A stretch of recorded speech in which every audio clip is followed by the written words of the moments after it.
जय हिंद साथियों, स्वागत है आप सभी का हमारे YouTube चैनल ज्ञान आरबीएल में। साथियों को बता दें, जो आपके एग्ज़ाम लगे हों, चाहे वो आने वाली वैकेंसी आपकी हो यूपी पुलिस की, या फिर वीडियो के री एग्जाम हो, या फिर आने वाले वीडियो वैकेंसी हो, आपको पता है कि पेट का रिजल्ट आज आ चुका है।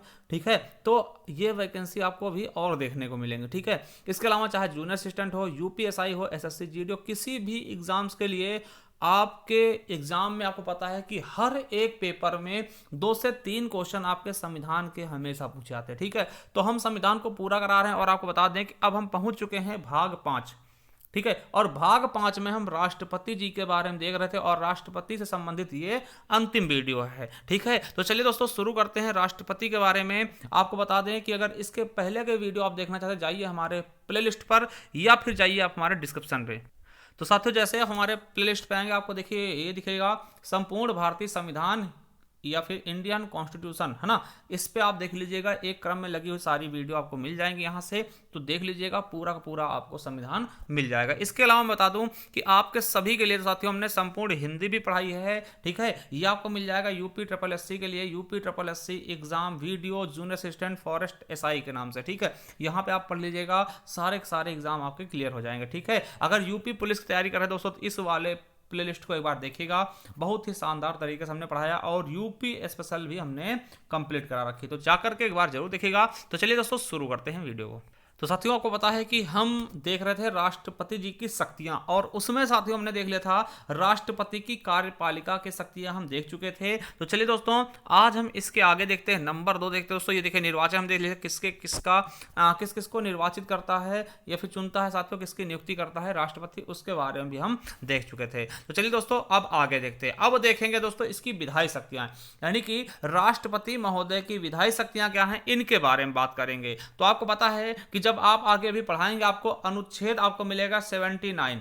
ठीक है, यानी इसमें दिया है संसद। आपको पता है कि संसद के 3 क्या होते हैं, अंग होते हैं, जिसमें दोस्तों राष्ट्रपति भी उसका प्रमुख अंग होता है। आपको पता है संसद 3 चीजों से मिलकर बनता है, लोकसभा, राज्यसभा और राष्ट्रपति। तो राष्ट्रपति के पास इतनी विधायी शक्ति होती है दोस्तों, क्योंकि वो संसद का एक अंग होता है, अभिन्न अंग होता है। बिना राष्ट्रपति के कोई भी चीजें पारित नहीं हो सकती। वहीं दोस्तों बात करते हैं आर्टिकल 85। दोस्तों कहा गया है कि अधिवेशनों का सत्रावसान करना व लोकसभा को भंग करने की शक्ति भी किसके पास है, राष्ट्रपति जी के पास ना। अधिवेशन कोई चलेगा दोस्तों, कोई सत्र चलेगा तो उसका सत्रावसान कौन करेगा, राष्ट्रपति करेगा, उसी के पास शक्ति है। इसके अलावा मेरे दोस्तों कि लोकसभा को भंग भी कौन करेगा, राष्ट्रपति करेगा। ठीक है, समझ गए होंगे। चलिए अब दोस्तों तीसरा जो शक्ति है विधायी शक्ति, आपको बता दें दोनों सदनों की संयुक्त बैठक बुला सकता है। देखिए जब दोस्तों दोनों सदनों मतभेद हो दोस्तों, तो उनके लिए दोस्तों आपको पता है कि लोकसभा और राज्यसभा 2 सदन होते हैं, उनको दोस्तों एक साथ बुला सकता है राष्ट्रपति, यानी जिसे हम संयुक्त बैठक कहते हैं।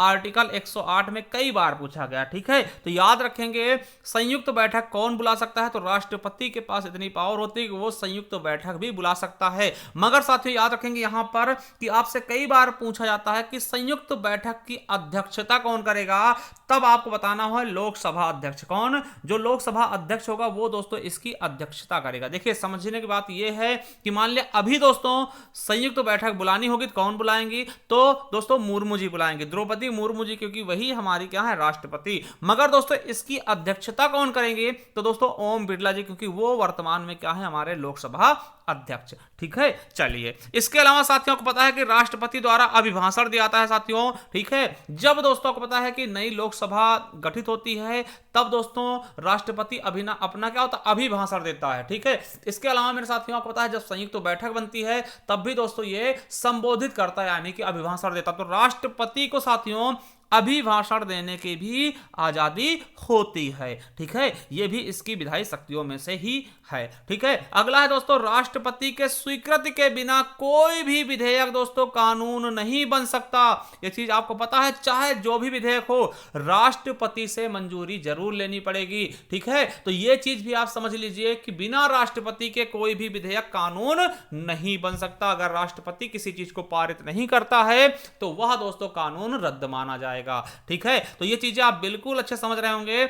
और साथियों आपका अनुच्छेद 80 का एक कहता है कि राज्यसभा में दोस्तों 12 सदस्यों को मनोनीत भी कर सकता, और यह प्रक्रिया दोस्तों आपको पता है आयरलैंड से ली गई। कहां से ली गई है? आयरलैंड से। कई बार क्वेश्चन पूछा गया दोस्तों कि राज्यसभा में 12 सदस्यों को मनोनीत कौन करता है? तो साथियों कौन करता है? राष्ट्रपति जी करते हैं। इसके अलावा मैं कुछ और बता दूं कि भैया लोकसभा में दोस्तों पहले क्या था कि लोकसभा में 2 एंग्लो इंडियन की नियुक्ति भी राष्ट्रपति कर सकता था। कितने? 2 एंग्लो इंडियन की नियुक्ति कर सकता था राष्ट्रपति। मगर साथियों अब 104वां संविधान संशोधन करके इसको दोस्तों हटा दिया गया। आपको पता होगा आर्टिकल 331 के तहत है ना कि लोकसभा में 2 सदस्यों का, 2 सदस्य कौन होंगे? आंग्ल इंडियन, ठीक, एंग्लो इंडियन दोस्तों, है ना, आंग्ल भारतीयों की नियुक्ति राष्ट्रपति कर सकता था। मगर साथियों अब इसको समाप्त कर दिया गया है। तो साथियों ये हो गए कुछ विधायी शक्तियां।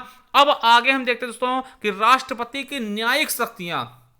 ठीक है, न्याय के मामले में दोस्तों इसको क्या क्या शक्तियां प्राप्त हैं? तो साथियों मैंने अभी आपको पढ़ाएंगे कि भैया राष्ट्रपति जो होता है ना वो सर्वोच्च न्यायालय के न्यायाधीशों की नियुक्ति करता है। आपको पता होगा उच्च न्यायालय के भी न्यायाधीशों की नियुक्ति करेगा 217 के तहत। ठीक है, इसके अलावा 143 याद रखें, बहुत इंपॉर्टेंट है, आर्टिकल 143 है ना, यानी कि 143 के तहत उच्चतम न्यायालय से परामर्श भी ले सकता है। यानी अगर कोई इसको प्रॉब्लम होती दोस्तों तो ये उच्चतम न्यायालय से परामर्श भी ले सकता है दोस्तों। ठीक है, और जरूरी नहीं कि उसको मानने के लिए दोस्तों ये बाध्य बिल्कुल भी नहीं है। हाँ, 143 के तहत वह उच्चतम न्यायालय से क्या परामर्श ले सकता है। तो ये भी दोस्तों इसकी क्या है? न्यायिक शक्तियां हैं। और आपको ये भी पता है कि अनुच्छेद 72 हम पढ़ा चुके हैं, क्षमादान की शक्ति।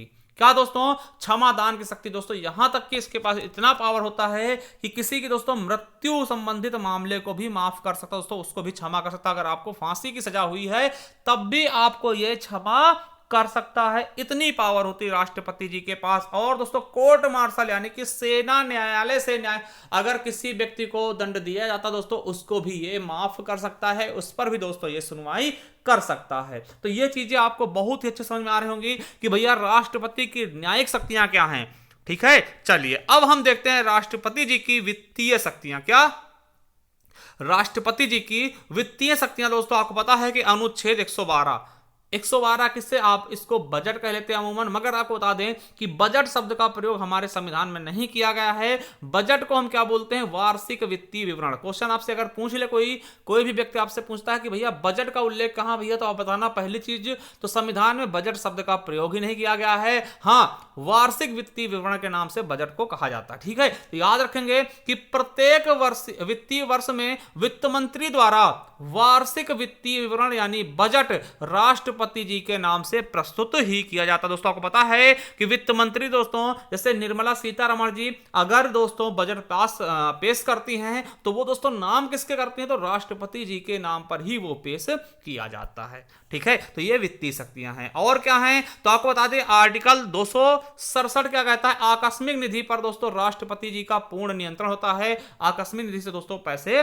निकलवा सकता है। ठीक है, इसके अलावा साथियों केंद्र व राज्यों के मध्य करों का विभाजन के संबंध में समझिएगा, केंद्र और राज्य के मध्य दोस्तों कितना कितना कर का विभाजन होगा उसके दोस्तों संबंध में सलाह देने के लिए दोस्तों राष्ट्रपति द्वारा वित्त आयोग का भी गठन कर सकता है। ठीक है, यानी कि केंद्र राज्यों के मध्य दोस्तों किसी भी प्रकार के पैसों के बंटवारे पर दोस्तों लड़ाई ना हो, इसके लिए वो वित्त आयोग का भी गठन करता है। ठीक है, कौन करता है? तो राष्ट्रपति जी। ठीक है, इसके अलावा साथियों और क्या है शक्ति? तो मैं बता दूं कैग के वार्षिक रिपोर्ट को।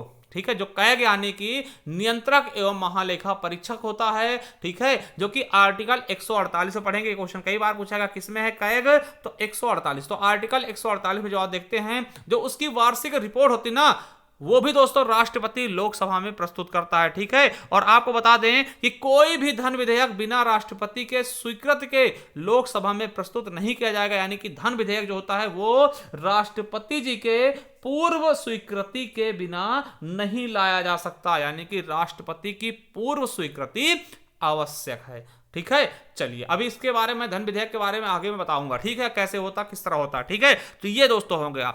अब हम सैन्य शक्तियां अगर बात करते हैं दोस्तों राष्ट्रपति मुहिम की। तो दोस्तों सैन्य शक्तियों की जब हम बात करेंगे तो आपको पता होगा कि राष्ट्रपति तीनों सेनाओं का सर्वोच्च सेनापति होता है। ये क्वेश्चन भी आपके यूपी पुलिस में पूछा गया, यानी तीनों सेनाओं का सर्वोच्च सेनापति कौन होता है, तो आप बताएंगे राष्ट्रपति जी होते हैं। ठीक है, और याद रखेंगे उसे देश के, देखिए उसे किसी देश के साथ युद्ध घोषित करने का अधिकार है और शांति स्थापित करने का अधिकार। देखो आपको पता होगा कि जो भी हमारे देश की लड़ाई लड़ी गई ना, तो ये कौन कहता भैया हाँ हमारा युद्ध हो चुका है इससे, तो दोस्तों इसकी अनुमति कौन देता है, युद्ध करने की अनुमति कौन देगा, तो हमारा राष्ट्रपति जी। ठीक है, और अगर दोस्तों किसी देश के दोनों देशों के बीच दोस्तों शांति की बात करनी, तब भी दोस्तों वो स्थापित करने का अधिकार किसका है, तो राष्ट्रपति जी का ही है। ठीक है, और याद रखेंगे तीनों सेनाओं के अध्यक्षों की नियुक्ति भी कौन करता है, तो राष्ट्रपति के ही बदौलत होती है।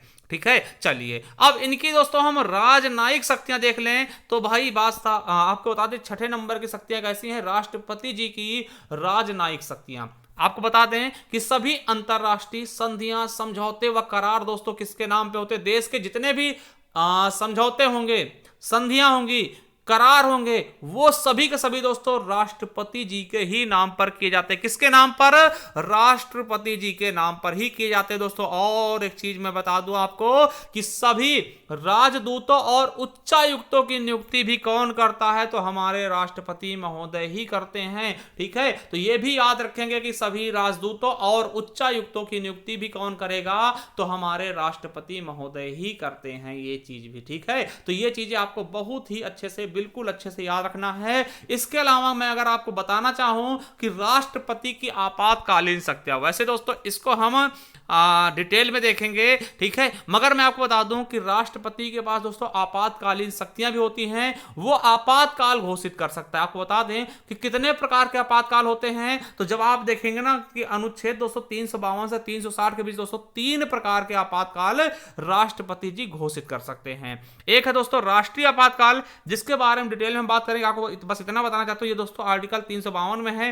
ये 3 आधारों पे दोस्तों घोषित किया जाता है। कौन कौन से, पहला अगर किसी देश के साथ युद्ध हो, या फिर दोस्तों बाह्य आक्रमण हो, या फिर दोस्तों सशस्त्र विद्रोह। क्या हो, सशस्त्र विद्रोह दोस्तों, जिसे पहले दोस्तों ये क्या था, सशस्त्र विद्रोह से पहले क्या था, इसे आंतरिक अशांति कहते थे। ठीक, आंतरिक अशांति पहले था दोस्तों, इसको 44वें संविधान संशोधन द्वारा चेंज कर दिया गया। क्यों, क्योंकि दोस्तों आंतरिक अशांति का गलत फायदा इंदिरा गांधी जी ने उठा लिया था 1975 में। ठीक है, तो अभी तक दोस्तों ये क्वेश्चन कई बार पूछा गया कि अभी तक दोस्तों कितनी बार राष्ट्रीय आपातकाल लगा है, तो दोस्तों 3 बार, 1962 में, ठीक है, सर्वपल्ली राधाकृष्णन जी के समय, ठीक है, 1971 में और 1975। दोस्तों ये वाला क्वेश्चन आपके एग्जाम में पूछा गया था यूपी पुलिस में कि दोस्तों इस समय के कौन राष्ट्रपति थे, फखरुद्दीन अली अहमद जी थे, जिसके दोस्तों इंदिरा गांधी के कहने पर उन्होंने आपातकाल लगाया था आंतरिक अशांति के आधार पर। कैसे, आंतरिक अशांति के आधार पर दोस्तों आपातकाल लगाया था पूरे देश में। तो पहला आपातकाल क्या होगा, राष्ट्रीय आपातकाल, अनुच्छेद 352।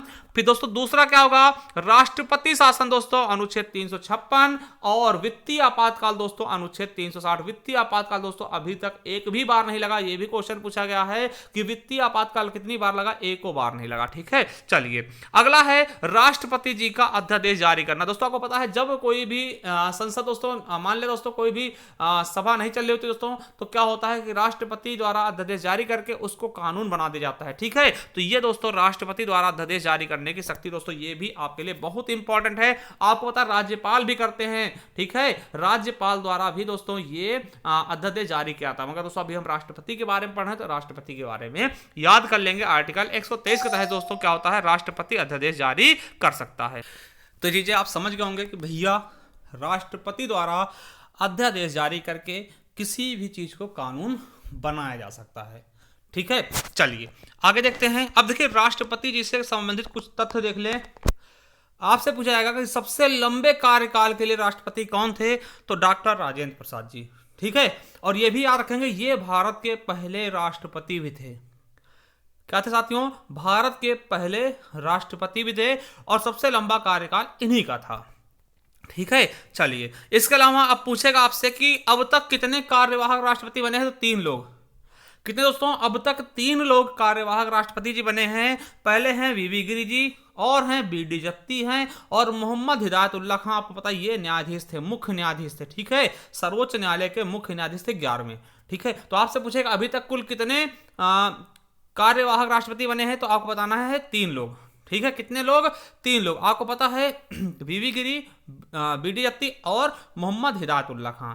ठीक है, चलिए अब दोस्तों आपसे पूछेगा द्वितीय मतगणना में जीतने वाले दोस्तों व्यक्ति कौन थे राष्ट्रपति के पद पर? तो वीवी गिरी दोस्तों द्वितीय मतगणना में जीते थे, ठीक, दूसरी मतगणना में। ठीक है, और दोस्तों निर्विरोध चुने जाने वाले, ये क्वेश्चन कई बार पूछा गया कि कौन से ऐसे राष्ट्रपति थे जो कि निर्विरोध चुने गए, जिनके दोस्तों विपक्ष में कोई खड़ा नहीं हुआ। तो दोस्तों कौन जीते थे? नीलम संजीव रेड्डी जी।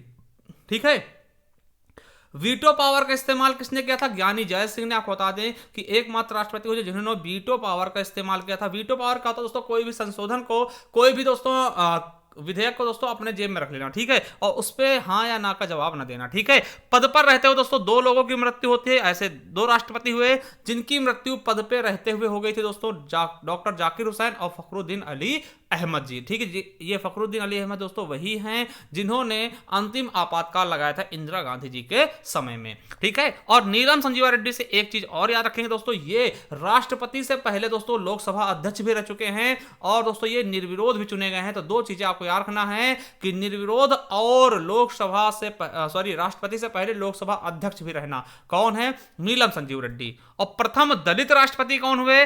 के.आर. नारायण। ठीक है, और प्रथम महिला राष्ट्रपति दोस्तों प्रतिभा सिंह देवी पाटिल जी। और आपको पता है वर्तमान में दोस्तों राष्ट्रपति जी कौन है? तो द्रौपदी मुर्मू जी हैं, ये वर्तमान में है और ये दूसरी महिला है। कौन है? आपसे पूछेगा अभी तक कितनी महिलाएं राष्ट्रपति बनी अपने भारत में? दोस्तों 2 ही बनी हैं। प्रतिभा सिंह देवी पाटिल पहली महिला थी और दूसरी महिला बनी द्रौपदी मुर्मू। या फिर आपसे पूछे प्रथम दलित महिला या आदिवासी महिला दोस्तों राष्ट्रपति, तो आप बताएंगे द्रौपदी मुर्मू जी। ठीक है, तो ये राष्ट्रपति जी से संबंधित जो भी तथ्य थे मैंने आपसे साथ साझा कर दिया है। ठीक है, चलिए अब देखिए कुछ चीजें मैं आपको दिखा दूं विधेयक से संबंधित। वैसे इनके बारे में थोड़ा आगे समझेंगे मगर आप यहीं पे समझ लीजिए ज्यादा बेटर होगा। ठीक है, देखिए विधेयक कितने प्रकार के दोस्तों? विधेयक 4 प्रकार के होते हैं। कितने होते हैं? 4 प्रकार के विधेयक होते हैं। पहला है दोस्तों, देखिए कोई भी विधेयक दोस्तों कहां से पास होता है? संसद से। ठीक है, हम केंद्र स्तर बात करेंगे संसद से। देखिए संसद में क्या होता है? 2 सदन होते हैं और दोस्तों तीसरा राष्ट्रपति होता है, यानी कि अंक कितने होते हैं? 3, लोकसभा, राज्यसभा और राष्ट्रपति। कौन सा विधेयक कहां पहले जाएगा और किस तरीके से पास होगा, इन सब पे हम इसमें दोस्तों एक शॉर्ट तरीके से इसको हम आपको बताने की कोशिश कर रहे हैं। चलिए दोस्तों, तो विधेयक कितने प्रकार के दोस्तों? विधेयक 4 प्रकार के होते हैं। पहला दोस्तों होता है, देखिए कौन सा? साधारण विधेयक की बात करते हैं, अनुच्छेद 107 में दिया गया। ठीक है, अब देखिए आपसे पूछेगा कि साधारण विधेयक दोस्तों पहले किस सदन में लाया था? दोस्तों आपको बता दें कि ये पहले किसी भी सदन से लाया जा सकता है। चाहे आप लोकसभा से लाएंगे पहले तो दूसरी बार दोस्तों फिर लोकसभा में पास होने के बाद कहां जाएगा? राज्यसभा में जाएगा। अगर राज्यसभा से पहले लेके आएंगे दोस्तों फिर लोकसभा जाएगा। ठीक है, समझिएगा, पहले लोकसभा या राज्यसभा किसी भी सदन से पहले लाया जा सकता है दोस्तों कौन सा? साधारण विधेयक। उसके बाद दोस्तों राष्ट्रपति जी के पास जाएगा। ठीक है, और राष्ट्रपति जी के पास दोस्तों 3 प्रकार की शक्तियां होती है। पहली चीज अगर स्वीकार कर देगा दोस्तों, उसको स्वीकार कर देगा तो दोस्तों क्या बन जाएगा? वो दोस्तों विधेयक पारित हो जाएगा। ठीक है, या फिर दोस्तों पुनर्विचार के लिए भेज सकता है। दोस्तों पुनर्विचार के लिए मतलब कि एक बार आप इस पे विचार कर लीजिए। ठीक है, पुनर्विचार के लिए भेज सकता है या फिर दोस्तों उसको वीटो पावर इस्तेमाल करके दोस्तों उसको अपने पास रख सकता है, जैसा कि ज्ञानी जैल सिंह ने किया था। ठीक है, तो ये चीज याद रखेंगे। और पुनर्विचार दोस्तों केवल एक बार के लिए भेज सकता है। अगर दोस्तों देखिए राष्ट्रपति जी ने पुनर्विचार के लिए भेजा कोई चीज और वो फिर से दोस्तों इनके पास आया तो दोस्तों इनको बाध्य होना पड़ेगा, फिर इसको पारित करना पड़ेगा। ठीक है, और इसके लिए संयुक्त अधिवेशन भी कर सकते हैं, संयुक्त बैठक भी कर सकते हैं। किसके लिए? साधारण विधेयक के लिए संयुक्त अधिवेशन बुला सकते हैं आर्टिकल 108 के तहत, जिसकी अध्यक्षता कौन करेगा दोस्तों? लोकसभा अध्यक्ष। तो समझ गए कि साधारण विधेयक दोस्तों कहां आता? पहले किसी भी सदन से आ सकता है, फिर राष्ट्रपति के पास जाएगा, राष्ट्रपति इसको स्वीकार कर ले या फिर वीटो पावर इस्तेमाल कर ले या फिर पुनर्विचार के लिए भेज सकते हैं केवल एक बार, और संयुक्त बैठक इस पर बुलाई जा सकती है। ठीक है, चलिए अब दोस्तों धन विधेयक की बात करते हैं। क्या साथियों? धन विधेयक। तो धन विधेयक क्या होता है दोस्तों? तो मैं आपको बता दूं, देखिए ये है आपका लोकसभा। क्या है ये? लोकसभा। और ये है राज्यसभा और दोस्तों ये है राष्ट्रपति। तो आपको बता धन विधेयक पहले कहां जाएगा? 110, आर्टिकल 110 में है। धन विधेयक दोस्तों पहले जाता है राष्ट्रपति के पास। ठीक है, पहले राष्ट्रपति जिसे पूर्व स्वीकृत दी जाती, समझिएगा, पहले राष्ट्रपति जिसे पूर्व स्वीकृत दी जाएगी दोस्तों। और आपको बता दें इस पे संयुक्त अधिवेशन नहीं हो सकता, धन विधेयक पे कोई भी संयुक्त अधिवेशन नहीं होगा। देखिए सबसे पहले राष्ट्रपति जी से पूर्व स्वीकृत दी जाएगी, उसके बाद दोस्तों आपको पता है सबसे पहले कहां जाएगा? लोकसभा। देखिए धन विधेयक पहले किस सभा में लाया था? तो लोकसभा में, याद रखेंगे। और धन विधेयक को कौन प्रमाणित करता है, कौन बताता है कि ये धन विधेयक है दोस्तों, ये कौन कहेगा? तो लोकसभा अध्यक्ष, बहुत बार क्वेश्चन पूछा गया कि कौन कहता है कि धन विधेयक, कोई विधेयक धन विधेयक है, तो कौन कहेगा? लोकसभा अध्यक्ष ही इसको दोस्तों क्या करता है? प्रमाणित करता है। तो याद रखेंगे। अब देखिए पहले दोस्तों क्या होगा, लोग धन विधेयक कहां जाएगा? पहले दोस्तों राष्ट्रपति की पूर्व अनुमति पे लाया जाता है, फिर उसके बाद दोस्तों कहां जाएगा? पहले सबसे पहले किस सदन में जाएगा? तो लोकसभा में, और दोस्तों फिर उसके बाद राज्यसभा में जाएगा। और देखिए राज्यसभा को इसको पास करना ही होगा, ठीक है। आपको बता दें कि राज्यसभा दोस्तों 14 दिन तक इसे रोक सकती है अधिकतम। अगर देखिए 14 दिन के अंदर पास कर दे, नहीं दोस्तों आपको पता है कि 14 दिन के अंदर वो अगर 14 दिन रोक लिया राज्यसभा ने तो अपने आप वो पास हो जाएगा। यानी कि धन विधेयक पर सबसे ज्यादा शक्ति किसकी होती है दोस्तों? लोकसभा। राज्यसभा तो नाम मात्र की, 14 दिन से ज्यादा राज्यसभा रोक नहीं सकती। अगर उसने रोका समझ लो पास हो गया, ठीक है। उसके पहले भी ये पास कर सकती है, ठीक है। तो पहले राष्ट्रपति के पास जाएगा, फिर लोकसभा के पास, फिर राज्यसभा के पास। उसी प्रकार दोस्तों वित्त विधेयक तीसरा, और ये अनुच्छेद 117 कहता है। ये भी दोस्तों आपको बता दें कि ये चीज क्या होता है दोस्तों, ये आपके पूर्व स्वीकृत से लिया था। देखो राष्ट्रपति की पूर्व सहमत पे आएगा, मतलब राष्ट्रपति से पहले स्वीकृत ले ली जाएगी, फिर दोस्तों ये लोकसभा आएगा, फिर उसके बाद राज्यसभा जाएगा, और राज्यसभा के पास दोस्तों इसको अस्वीकार कर सकता है, ठीक है।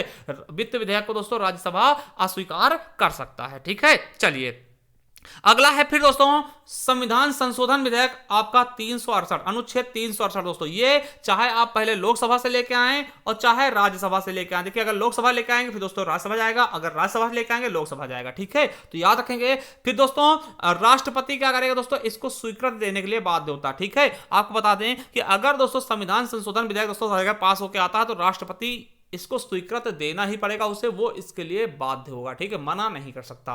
तो समझ सकते हैं इस पे ना तो संयुक्त बैठक कर सकते हैं, ना ही वीटो पावर का इस्तेमाल होगा। तो ये चीज आप समझ गए कि चारों विधेयक एक बार दोबारा देख सकते हैं दोस्तों। साधारण विधेयक, ठीक है, धन विधेयक, वित्त विधेयक और संविधान संशोधन विधेयक दोस्तों। आप आई होप दोस्तों आपको बहुत अच्छे से एक चीजें समझ में आई होंगी, ठीक है। और अब इसके बाद हम देखने वाले उपराष्ट्रपति। अगर देखिए आपको वीडियो अच्छा लगा तो कमेंट करके जाइएगा और चैनल सब्सक्राइब कर लीजिएगा अगर पहली बार आए हैं, और जाइए प्लेलिस्ट पे, वहां पे दोस्तों एक क्रम में लगी हुई वीडियो आपको सारी मिल जाएंगी, तो देखना मत भूलिएगा। थैंक यू, धन्यवाद।